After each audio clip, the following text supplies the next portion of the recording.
എല്ലാവർക്കും നമസ്കാരം. ഞാൻ സരിതാ മഹേശ്വരൻ. ഇന്ന് ശ്രീകൃഷ്ണവിലാസ മഹാകാവ്യത്തിൻ്റെ 10ാമത്തെ സർഗത്തിലെ 75, 76 എന്നീ 2 ശ്ലോകങ്ങൾ നമുക്ക് പഠിക്കാം. 75ാമത്തെ ശ്ലോകത്തിൽ ഉപജാതി വൃത്തവും 76ാമത്തേതിൽ ഇന്ദ്രവജ്ര വൃത്തവുമാണ് കവി ഉപയോഗിച്ചിരിക്കുന്നത്. കഴിഞ്ഞ ദിവസം പറഞ്ഞു നിർത്തിയതുപോലെ തന്നെ സന്ധ്യാവർണ്ണന, സൂര്യാസ്തമയം കഴിഞ്ഞിട്ടുള്ള സന്ധ്യയെ പറ്റിയിട്ടാണ് കവി വർണ്ണിച്ചുകൊണ്ടിരിക്കുന്നത്. നമുക്കാദ്യം 75ാമത്തെ ശ്ലോകം നോക്കാം. തസ്മിൻ പരിത്രാതരിവിഷ്ടപാനാം ലോകാന്തരം ഭാനുമതി പ്രപന്നേ തമഃ കിരാതാ ഹരിതാമുപാന്തേ ഹർത്തും ബലാദംബരമാരഭന്ത. ആദ്യം പദച്ഛേദം പറയാം.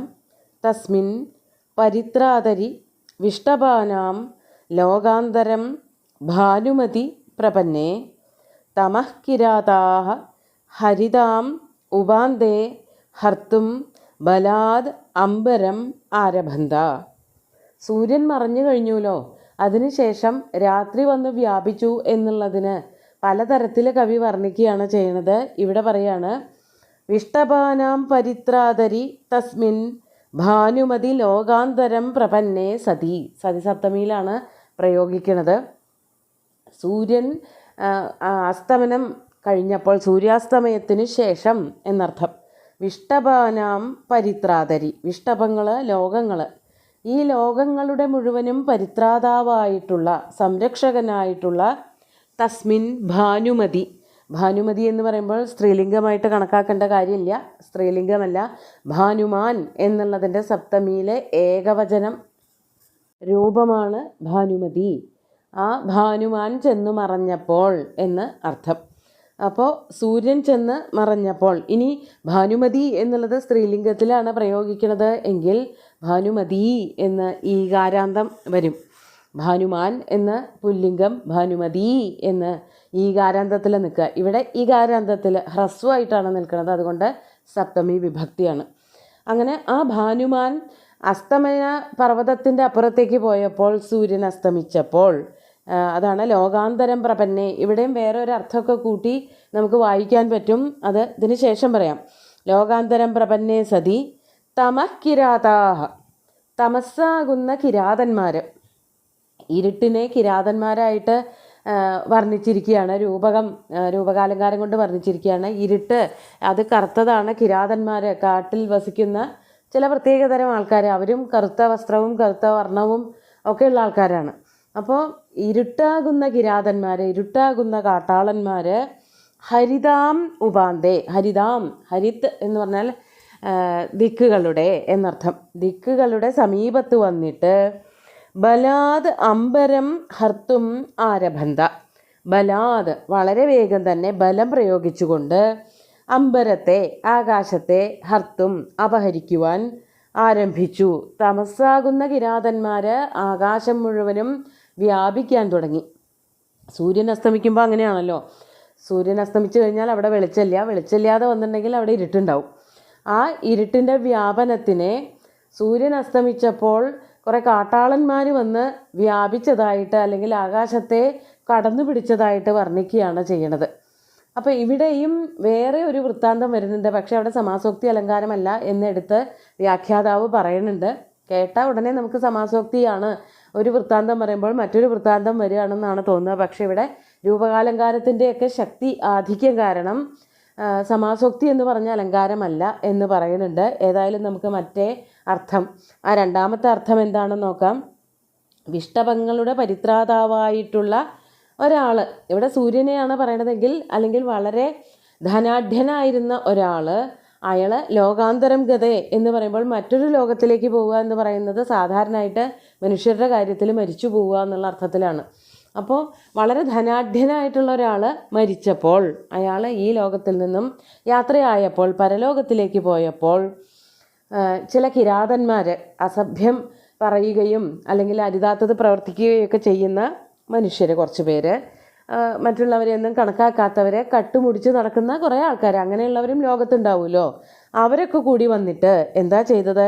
ഹരിതാമുപാന്തേ, ഹരിത്ത് എന്ന് പറഞ്ഞാൽ ദിക്ക് എന്നാണ് അർത്ഥം. അതൊരു സ്ത്രീലിംഗ പദമാണ്. അപ്പോൾ ഹരിതാമുപാന്തേ എന്ന് പറയുമ്പോൾ ആ ധനാഢ്യൻ്റെ പെൺകുട്ടികളുടെ മക്കളുടെയെന്നോ സ്ത്രീകളുടെയെന്നോ പത്നിയുടെയെന്നോ അങ്ങനെ അവരുടെ അധീനത്തിലുണ്ടായിരുന്ന ഈ ധനാഢ്യൻ്റെ കുടുംബത്തിലുള്ള സ്ത്രീകളുടെ സമീപത്ത് ചെന്ന് അമ്പരം എന്ന് പറഞ്ഞാൽ ആകാശം എന്നും അർത്ഥമുണ്ട്, വസ്ത്രം എന്നും അർത്ഥമുണ്ട്. അപ്പോൾ അമ്പരം ഹർത്തും ആരഭന്ത എന്ന് പറയുമ്പോൾ അവരെ ആക്രമിക്കാനായിട്ട് ബലാത്കാരം ചെയ്യാനായിട്ട് പുറപ്പെടുന്നത് പോലെ അങ്ങനെ ഒരു ഛായ ഇവിടെ തോന്നും. അതായത് സൂര്യൻ അസ്തമിച്ചപ്പോൾ ഇരുട്ട് വന്ന് വ്യാപിച്ചു എന്നുള്ളതിനെ, ആകാശത്ത് ഇരുട്ട് വന്നത് ദിക്കുകളിലൊക്കെ ഇരുട്ട് വ്യാപിച്ചു എന്നുള്ളതിനെ, ആകാശത്തെ ഇരുട്ട് കയ്യാളി അവരുടെ കയ്യിലാക്കി എന്ന്, തമസിൻ്റെ കയ്യിലാക്കി ഈ ആകാശത്തിനെ മുഴുവനും സൂര്യൻ പോയപ്പോൾ എന്ന് പറയുന്നത് കൊണ്ട് തന്നെ ആ ദിക്കുകൾ എന്നുള്ളത് സ്ത്രീകൾ എന്നുള്ള അർത്ഥത്തിൽ എടുക്കുകയും ചെയ്യുക. അതുപോലെ തമസിനെ കിരാതന്മാരായിട്ട് വർണ്ണിച്ചിട്ട് തന്നെയുണ്ട്. കിരാതാഹ എന്ന് വാച്യമായിട്ട് തന്നെ പറഞ്ഞിട്ടുണ്ടെന്നുള്ളത് കൊണ്ട് രൂപകാലങ്കാരം വന്നു. തമസ്സാകുന്ന കിരാതന്മാർ എന്ന് പറയുമ്പോൾ അവിടെ ഈ നേരത്തെ പറഞ്ഞതായ സമാസോക്തി അലങ്കാരം ഇല്ല, പക്ഷേ ഒരു തരത്തിലുള്ള രൂപകം മാത്രമേ ഉള്ളൂ എന്ന് വ്യാഖ്യാതാവ് കൃത്യമായിട്ട് എടുത്ത് പറയുന്നുണ്ട്. അപ്പോൾ സൂര്യൻ അസ്തമിച്ചു, ഇരുട്ട് പരക്കാനും തുടങ്ങി എന്നുള്ളതാണ് വ്യംഗ്യമായിട്ട് അല്ലെങ്കിൽ നമ്മൾ ഈ ശ്ലോകത്തിൽ നിന്ന് കവി വിവക്ഷിക്കുന്നതായിട്ടുള്ള അർത്ഥം. അപ്പോൾ അങ്ങനെ ഇരുട്ട് വ്യാപിക്കാൻ തുടങ്ങിയപ്പോൾ സാധാരണ എന്താണ് സംഭവിക്കുക? സൂര്യൻ അസ്തമിച്ച് ഇരുട്ട് വ്യാപിക്കുമ്പോൾ ചന്ദ്രൻ ഉദിക്കും. അതുതന്നെയാണ് അടുത്ത ശ്ലോകത്തിൽ പറയണത്. 76-ാമത്തെ ശ്ലോകം നോക്കൂ. രാജാദ്വിജാനാമഥ സാനുരാഗ പൂർവാദ്രിസിംഹാസനമധ്യവർത്തി അർക്കാവസാദാദതിമാത്ര ഖിന്നാമാനന്ദയാമാസ ഗുണൈസ്ത്രിലോകീം. ആദ്യം പദച്ഛേദം പറയാം.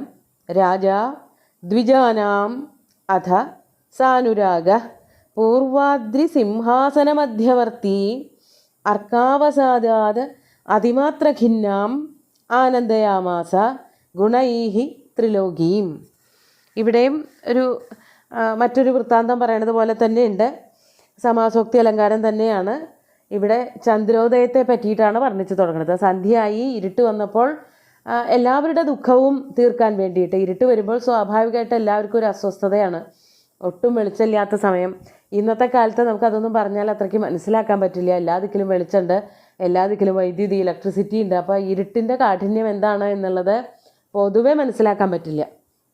അപ്പോൾ ഇരുട്ടിൻ്റെ കാഠിന്യം വരുമ്പോൾ സ്വാഭാവികമായിട്ട് ജനങ്ങൾക്കൊക്കെ മാനസികമായിട്ടുള്ള ബുദ്ധിമുട്ടുകൾ, അസ്വസ്ഥതകൾ മാത്രമല്ല, ഈ കള്ളന്മാരുണ്ടാവും, പിടിച്ചുപറിക്കാരുണ്ടാവും, സ്ത്രീകളെ ആക്രമിക്കുന്നവരുണ്ടാവും, അങ്ങനെ ഗൂഢാലോചന നടത്തി മറ്റുള്ളവരുടെ ഭവനഭേദനം നടത്തി അവരെയൊക്കെ വധിക്കാൻ പുറപ്പെട്ട് നടക്കുന്നവർ, അങ്ങനെ ഈ പറഞ്ഞ പിശാചുക്കൾ, പ്രേതങ്ങൾ, അങ്ങനെയുള്ള ദുഷ്ടശക്തികളുണ്ടാവും എന്നൊക്കെ വിശ്വസിക്കുന്ന ആൾക്കാരുണ്ടാവുമല്ലോ. അവരെയൊക്കെ സംബന്ധിച്ച് ഇരുട്ട് വരിക എന്നുള്ളത് വലിയ പേടിയുടെ കാര്യമാണ്.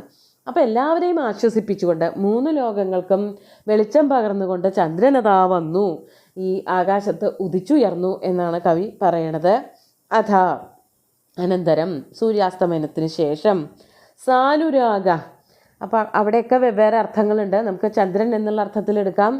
എല്ലാവരോടുമുള്ള അനുരാഗത്തോടു കൂടിയ, അല്ലെങ്കിൽ ചുവന്നു തുടുത്ത എന്നുള്ള അർത്ഥവും പറയും. അനുരാഗം എന്നുള്ളതിന് രാഗം എന്നുള്ള വാക്കിന് ചുവപ്പ് എന്ന അർത്ഥമുണ്ട്. അതിന് അടുത്ത് നിൽക്കുന്ന, നല്ല കടും ചുവപ്പല്ല, ചുവപ്പിനോട് അടുത്ത് നിൽക്കുന്ന ഒരു നിറമാണ് ഉദയസമയത്ത് സൂര്യന് അല്ലെങ്കിൽ ചന്ദ്രനൊക്കെ ഉണ്ടാവുക.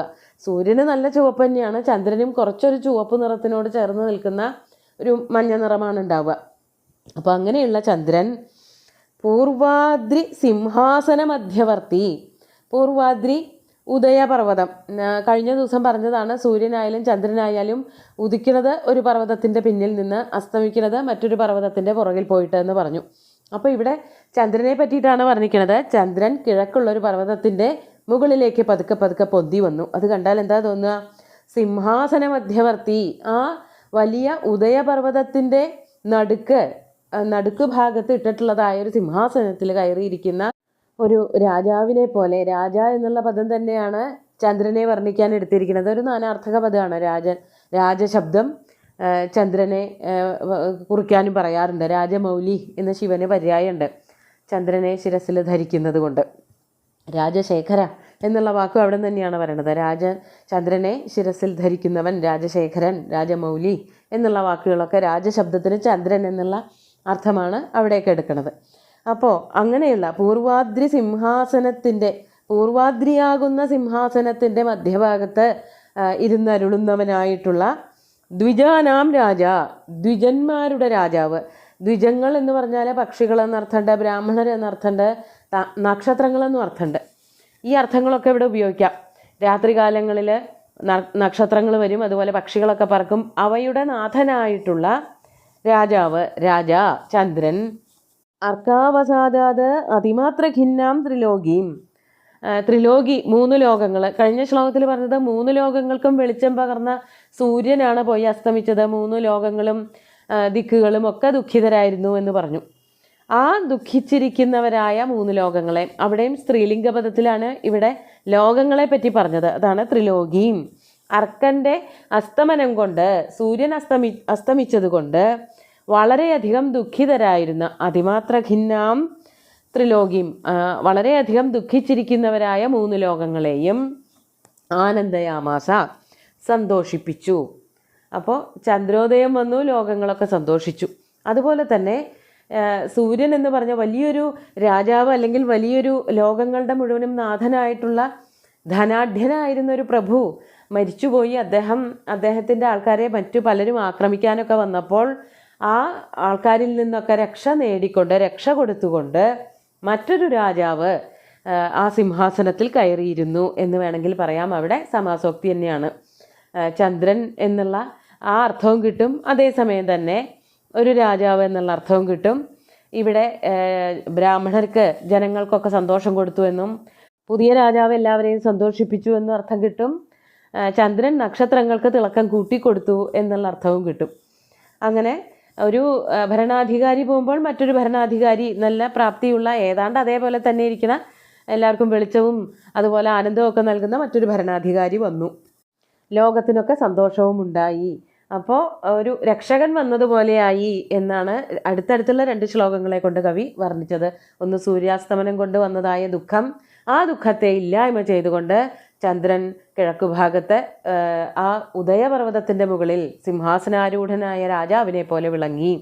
അപ്പോൾ സൂര്യൻ്റെ അസ്തമയം വർണ്ണിച്ചതിന് ശേഷം ചന്ദ്രോദയം വർണ്ണിച്ചു. അതോടൊപ്പം തന്നെ ഒരു ഭരണാധികാരിയുടെ വരവിനെ കൂടി വർണ്ണിച്ചത് കൊണ്ട് സമാസോക്തി അലങ്കാരമാണുള്ളത്. സുന്ദരമായിട്ടുള്ള 2 ശ്ലോകങ്ങളും നമുക്ക് ഒന്നുകൂടി ചൊല്ലി നോക്കാം. തസ്മിൻ പരിത്രാതരിവിഷ്ടപാനാം ലോകാന്തരം ഭാനുമതി പ്രപന്നേ തമഃകിരാതാ ഹരിതാമുപാന്തേ ഹർത്തും ബലാദംബരമാരഭന്ത രാജാദ്വിജാനാമഥ സാനുരാഗ പൂർവാദ്രിസിംഹാസനമധ്യവർത്തി അർക്കാവസാദാദതിമാത്ര ഖിന്നാമാനന്ദയാമാസ ഗുണൈസ്ത്രിലോകീം. ഈ 76ാമത്തെ ശ്ലോകത്തിൽ അനുരാഗത്തോടു കൂടിയവനായിട്ടുള്ള രാജാവ്, ജനങ്ങളോടൊക്കെ വളരെ വാത്സല്യമുള്ള രാജാവ്, കുറച്ചൊന്ന് ചുവന്ന നിറത്തോടു കൂടിയ ചന്ദ്രൻ, അങ്ങനെ അർത്ഥം. അതുപോലെ തന്നെ ഗുണൈഹി ആനന്ദയാമാസ, തൻ്റെ ഗുണങ്ങളെ കൊണ്ട്. ചന്ദ്രൻ്റെ ഗുണങ്ങളെന്ന് പറഞ്ഞാൽ തണുപ്പ് കൊടുക്കുക, നിലാവ് പകരുക, എല്ലാവർക്കും സുഖമുണ്ടാക്കി കൊടുക്കുക, അങ്ങനെയുള്ള ഗുണങ്ങൾ. രാജാവിൻ്റെ ഗുണങ്ങളെന്ന് പറഞ്ഞാൽ എല്ലാവരെയും സംരക്ഷിക്കുക, എല്ലാവർക്കും സ്വത്തും അതുപോലെ തന്നെ ജനങ്ങൾക്കുള്ള സംരക്ഷണവുമൊക്കെ വാഗ്ദാനം ചെയ്യുക, അങ്ങനെയുള്ള ഗുണങ്ങൾ. അപ്പോൾ ചന്ദ്രോദയവും അതുപോലെ തന്നെ മറ്റൊരു അധികാരി അല്ലെങ്കിൽ ഒരു ഭരണാധികാരിയുടെ വരവും വർണ്ണിച്ചുകൊണ്ട് വളരെ ഭംഗിയായിട്ട് രാത്രിയെ വർണ്ണിച്ചുകൊണ്ടിരിക്കുകയാണ് കവി. സുന്ദരമായിട്ടുള്ള 2 ശ്ലോകങ്ങളും ഭഗവാന്റെ കാൽക്കൽ അർപ്പിച്ചുകൊണ്ട് ഗുരുവായൂരപ്പനെ സാഷ്ടാംഗം നമസ്കരിച്ചുകൊണ്ട് എല്ലാവർക്കും ശുഭദിനം നേർന്നു നിർത്തട്ടെ. നന്ദി.